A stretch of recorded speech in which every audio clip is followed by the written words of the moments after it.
doctor Lorenzo Meyer. Buenas tardes. Cuando me invitaron a participar en este panel, mi reacción inicial fue, muchas gracias, pero no, yo no tengo nada que ver con lo de los servicios financieros. Finalmente, estoy aquí porque espero que también nos vayamos por un camino un poco más hacia el área que yo trabajo, que es la política y la historia política. Pero de todas maneras, si tengo que decir algo al respecto, después de lo dicho por Jorge y por Juan Ramón, no me queda más que recurrir en primer lugar a mi propia experiencia. Yo no uso tarjeta de crédito, aunque la tengo, y no la uso porque es muy cara. Entonces, si yo, que pertenezco a la clase media, tengo mis dudas frente a uno de los elementos centrales del sistema bancario y de crédito, me imagino que las clases que están más abajo de donde yo estoy encuentran demasiado caros los servicios financieros. Aquí se propone un Consejo Nacional de Inclusión Financiera y luego se pregunta en estos datos que nos dieron, ¿este consejo es el ente adecuado para fomentar la inclusión financiera? Y tenemos al secretario de Hacienda, al subsecretario, etcétera. Si se quiere aumentar la participación, tiene que dárseles mejores posibilidades a quienes están fuera. No se puede tener, como en el caso de México, unas tasas de interés tan altas en las tarjetas de crédito, y cuando uno ahorra le dan a uno una pizcachita que uno dice, bueno, mejor se las regalo porque de plano es como si no me diera nada. Hay una tendencia, yo diría, al agio en la banca mexicana, que allí tendría que buscarse la primera explicación, no en crear una comisión como esta. Hay algunas comisiones que sirven, otras comisiones que se quedan en el papel y no funcionan. En un país, como ya se dijo, con una distribución del ingreso realmente... En realidad no sabemos cuál es la distribución del ingreso, porque las clases más pobres y las clases más ricas nunca entran en las encuestas del INEGI ni de nadie. No hay un encuestador que llega a casa de Slim y le pregunte, ¿y usted en su ingreso corriente cuánto usa para transporte? Y de los más pobres tampoco llegan. Entonces, si tenemos el 10% más pobre con el 1 punto y tantos del ingreso disponible en los hogares y el 10% más alto, cercano al 40%, esa parte baja de la sociedad mexicana no va a ser un cliente en este esquema que les interesa, si sigue habiendo esa distancia, esa tasa tan grande, esa diferencia tan enorme entre lo que se le cobra como interés y lo que se le paga por los ahorros, si es que pudiera ahorrar. Tradicionalmente, históricamente, las clases más pobres de México recurren a los agiotistas. Eso es por lo menos del siglo XIX. No estoy seguro de la época colonial, porque entonces la Iglesia tenía poder y estaba en contra del agio. El agio era uno de los temas que se prohibían, pero cuando la Iglesia pierde el poder, el agio lo gana. El siglo XIX es el siglo de los agiotistas, donde se le prestaba desde al gobierno y hacía una discriminación fantástica en los diferentes nichos para prestar.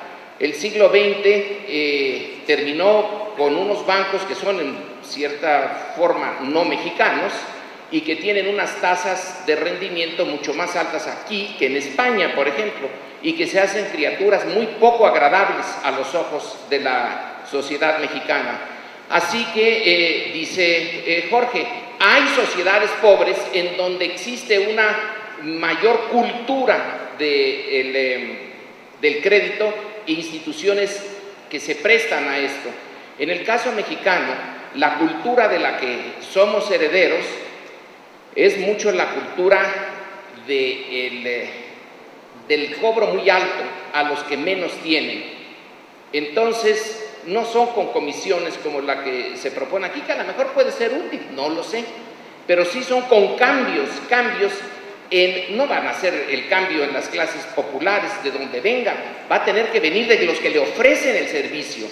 Y si ellos mismos dicen, oigan, pero si hay una cantidad de mexicanos fuera del sistema que nos gustaría tener, en donde recurran a los instrumentos de crédito, a los instrumentos financieros, a los seguros, bueno, pues entonces tiene que venir el cambio de este sector. No va a venir de la sociedad mexicana hasta que se convenza de que hay un mundo positivo para ellos en tener que acceder al crédito y a los servicios de la banca también, y que conste, se supone que yo soy cliente de la banca y hay veces en que tendría unas ganas de cerrarla porque son pésimos para prestar los servicios, se enredan.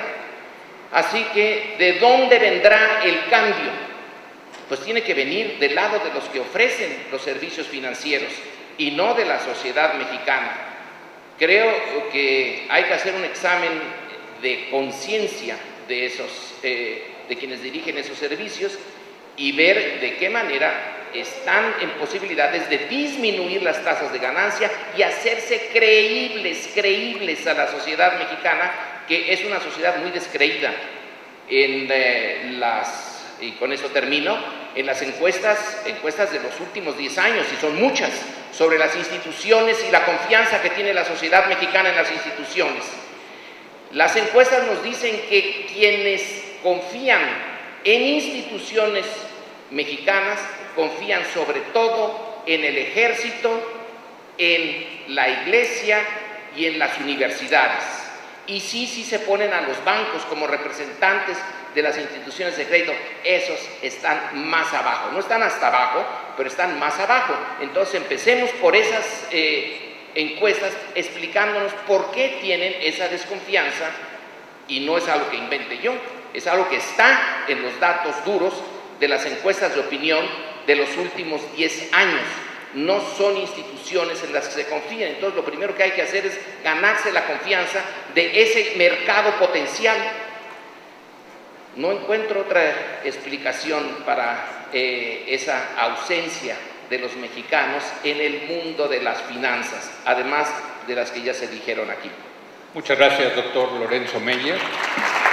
Que en esta mesa tenemos diferencias ideológicas, y creo que es correcto decirlo, y una de esas diferencias tiene que ver pues con la pregunta típica de la economía política, que es hasta dónde el mercado, hasta dónde el Estado. En su opinión, en este caso de seguros, y ahí está el plan, y lo mencionaba también Juan Ramón de la Fuente, de Santiago Levy, de hacer un seguro universal, pagado con impuestos, por cierto, lo que dice Levy es que tiene que ser con impuestos, no tiene que ser con aportaciones de los trabajadores, etcétera. En su opinión, ¿hasta dónde el Estado, hasta dónde el mercado? ¿Quién quiere comenzar? A ver, Lorenzo, ¿por qué no empezamos ahora al revés? ¿Qué te parece? ¿Hasta dónde el Estado y hasta dónde el mercado? Yo parto de una propuesta de que el mercado está siempre dominado por las consideraciones políticas. No hay realmente un mercado distinto de lo político. Y tomo aquí una definición clásica de política. Política es entender quién consigue qué, cómo y cuándo. Entonces la política está en todo lo que el mercado o se maneja como mercado, porque está al final, atrás de todo, una serie de reglamentos o de estructuras jurídicas, o no jurídicas, sino estructuras que existen independientemente de que estén o no en la Constitución y en sus reglamentos.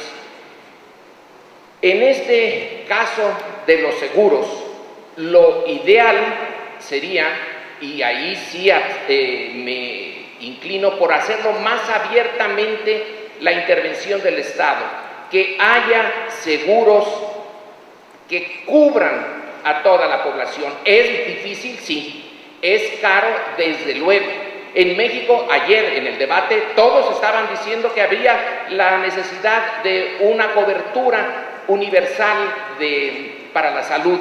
Es lo ideal y es lo justo. ¿Se está avanzando en México? No lo niego. Hay muchísimos obstáculos todavía para el seguro popular, que sí es popular, pero no es nada seguro, porque lo que he visto y directamente en las pocas experiencias que he tenido con el seguro popular es que si esa es la calidad de los servicios, hay que revisarlo todo. Pero sí debemos de aceptar que la política está detrás de que haya o no haya seguro para toda la población, que es lo ideal. Y decir que es el mercado o es el Estado es una forma de enfocarlo. Yo diría que siempre es la política la que está detrás y la que va dándole al mercado mayor o menor posibilidad de actuar, pero un mercado libre no existe en ninguna parte.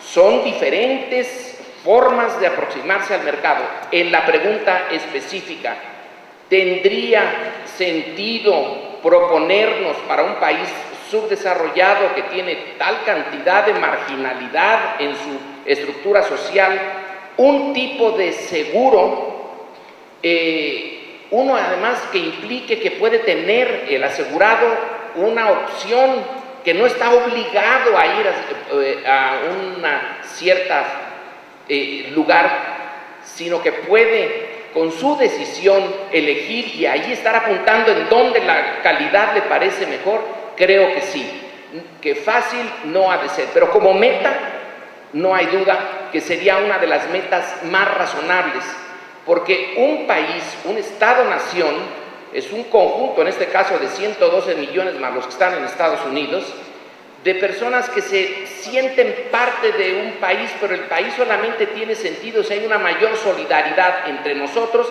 que entre esos 112 millones de mexicanos y el resto del mundo. Una mínima de las muchas medidas de solidaridad es proveerles